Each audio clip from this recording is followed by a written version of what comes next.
11. Psychological paradox. While psychology has revolutionized our understanding of the human mind, it has also come under criticism. Fundamentally, the biggest paradox of psychology is similar to Zeno's paradox. As soon as you measure today's psyche, we humans react and change. So, no matter how up to date psychology is, it can never catch up with the latest human psyche. It can never fully understand the human psyche through the human psyche. In other words, we are the tool of observation as well as the subject of observation.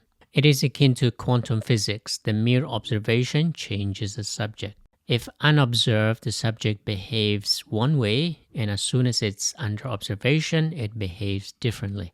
Unaware, we have one persona, and as soon as we know someone is watching us, we change our persona. According to Gordon Allport, born in 1897 and died in 1967, an American psychologist, psychology is too stuck in the past and pays little attention to the future.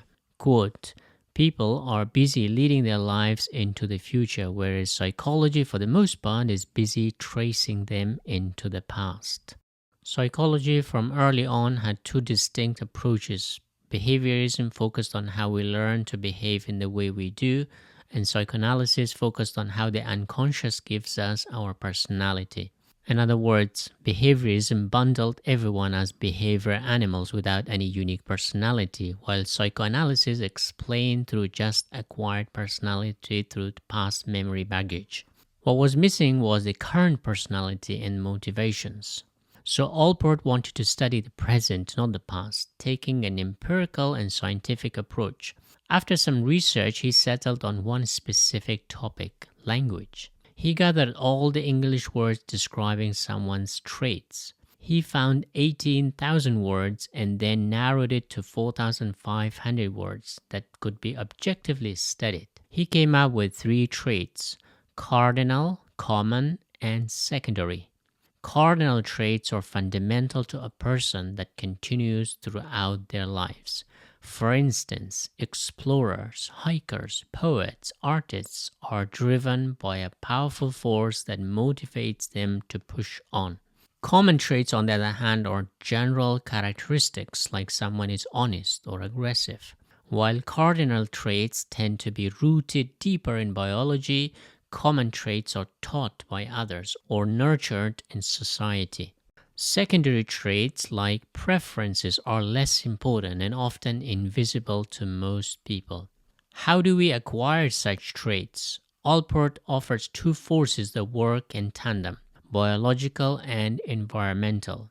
The internal force he called genotype, like being creative and independent, which help us survive the elements. And the external force he called phenotype, like being kind, rude, afraid, irritable, etc., that help us navigate society. He famously studied the story of Robinson Crusoe, who needed his genotype traits to survive on the island and phenotype traits once he met other characters. So, Allport criticized psychology for being too stuck in the past, while the individual was heading towards the future.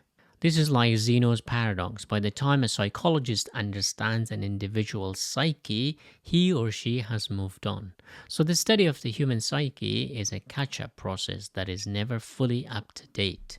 We are forward-looking creatures. Therefore, our personality traits, partly innate, partly acquired, determine our current motivations and future lives.